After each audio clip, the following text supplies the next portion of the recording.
Also, gell, du steigst in Zürich erst im Hauptbahnhof aus, Emil, nicht etwa schon Zürich. Jawohl, Mutter. Erst im Hauptbahnhof. Alles klar. Weil dich Großmutter dort kommt abholen. Sie wartet links beim Ausgang vor dem Postbüro. Hast erfasst, Mutter. Und lass nicht liegen, wenn du steigst. Und sitz im Zug nicht auf der Blumenstrauß. Schon nicht. Und fragen Erwachsenen, ob er hilft, Koffer anzulupfen. Geht's noch? Das schafft unsere Reise allein, Mutter. Bin doch nicht weich.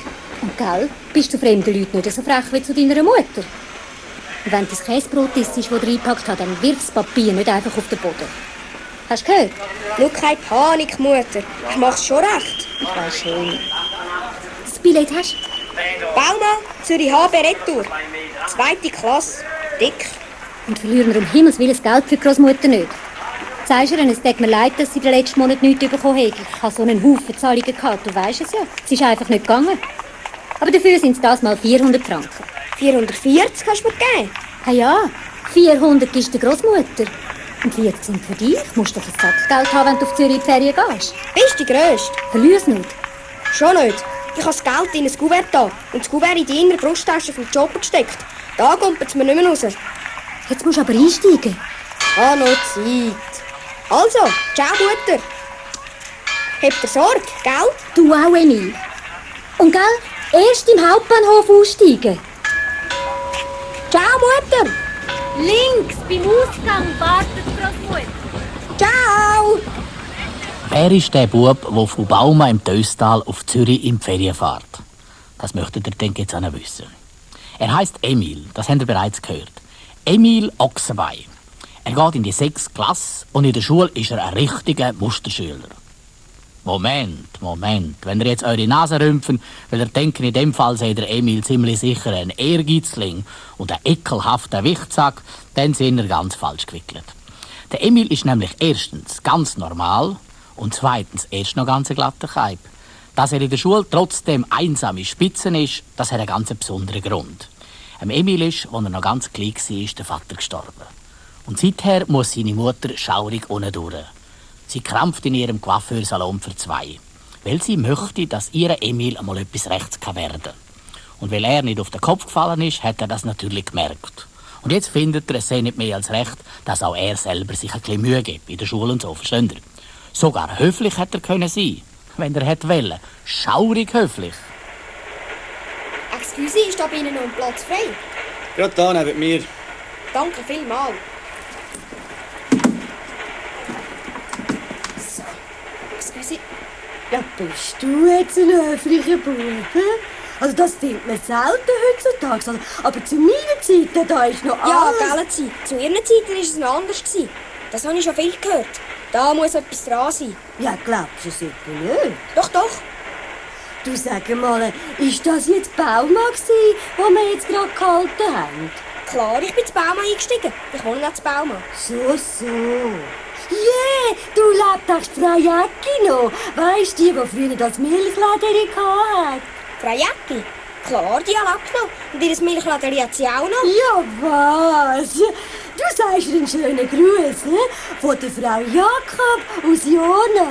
Jetzt fahre ich nur leider gerade auf Zürich. Für 2 Wochen. Aha, ja, dann sagst du ihr den Gruß einfach, wenn du wieder daheim bist, gell?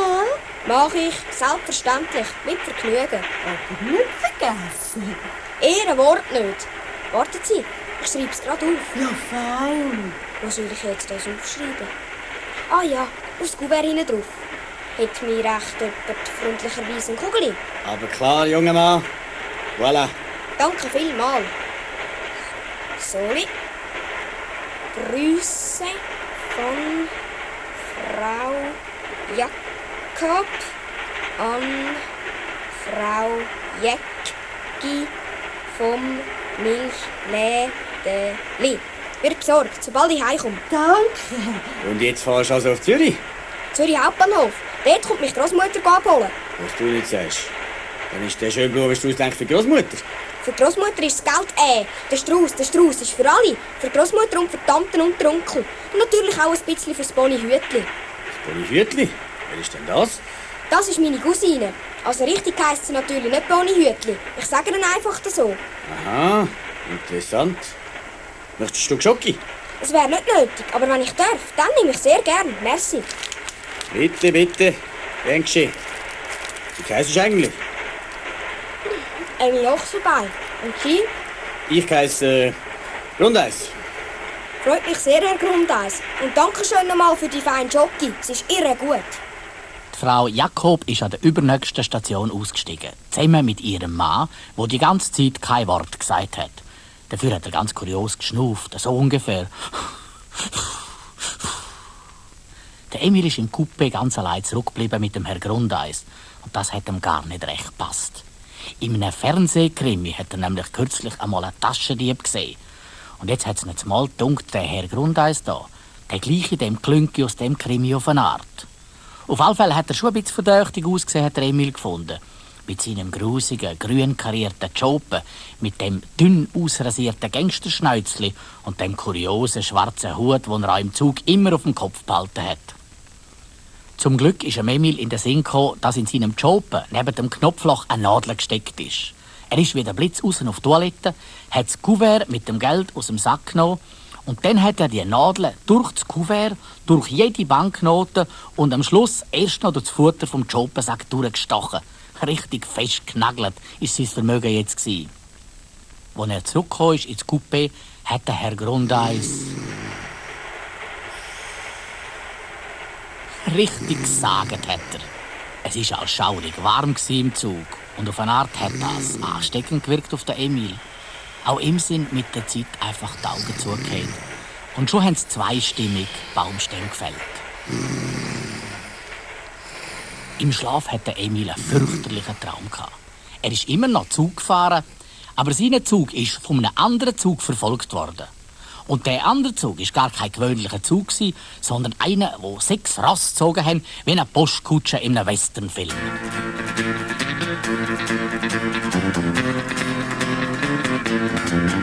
Auf dem Bock dieser Eisenbahnkutsche ist der Herr Frischknecht gesessen.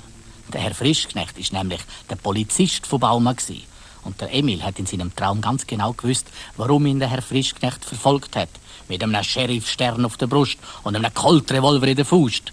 Weil der Emil die letzte Woche beim Töffli von seinem Freund Hans-Rudi Rosterholz hinten drauf mitgefahren ist, was man ja bekanntlich nicht dürfte.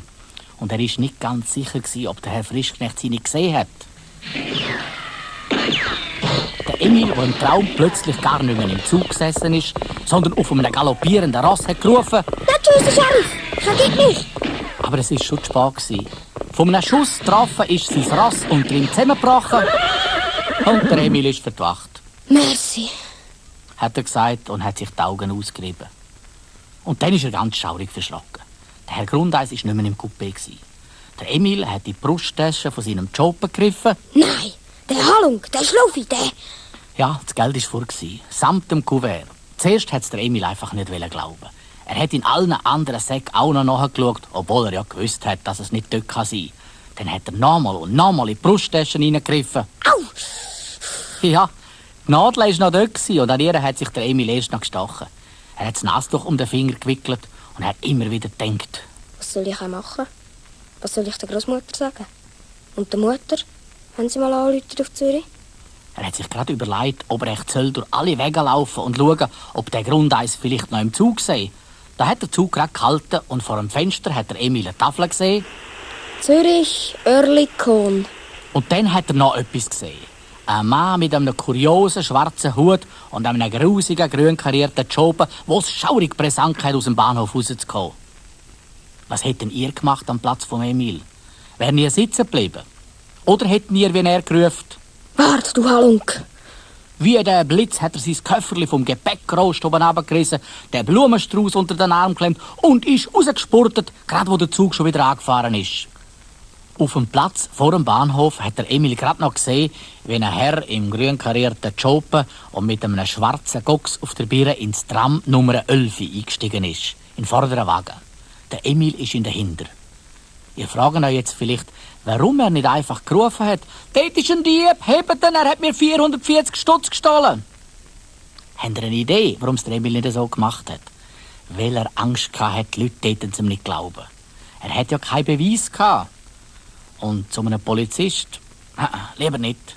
Sonst läutet der womöglich noch auf Baumann, hat der Emil sich gesagt. Und dann redet er mit dem Herr Frischknecht. Und dann kommt es raus, dass wir jetzt zweite Töffel gefahren sind.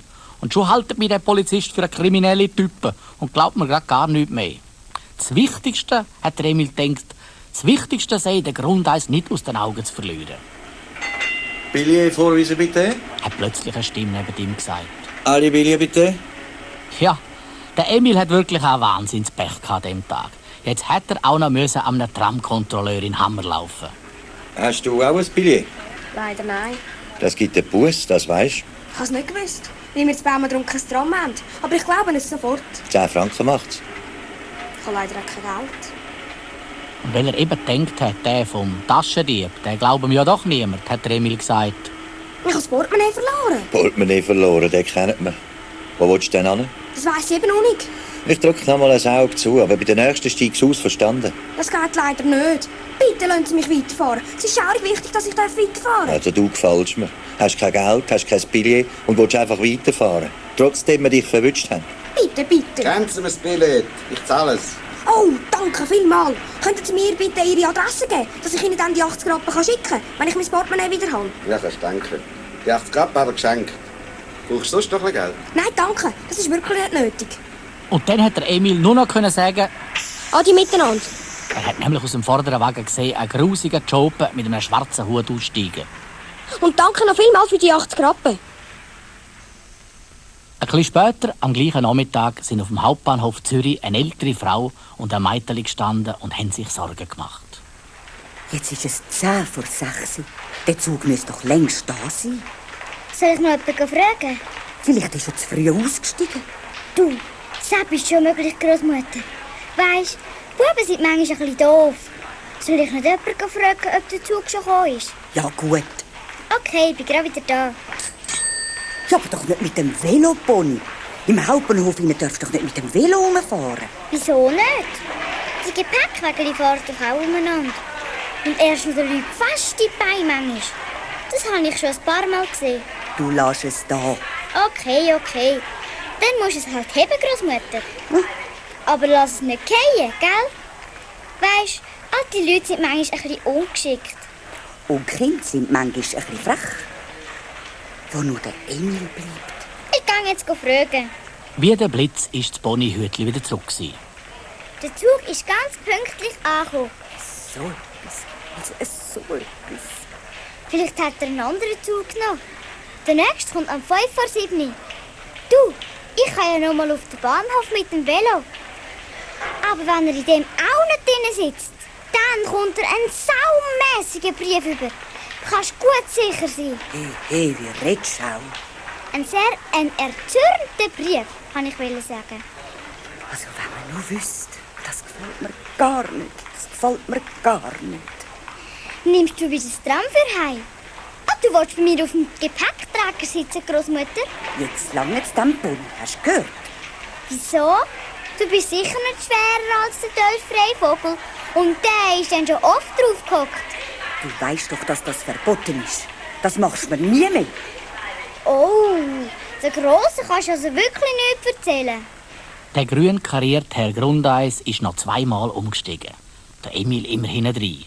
Jetzt hat er ja zum Glück ein Billett gehabt. Dann endlich ist die Tramverfolgungsjagd fertig gewesen.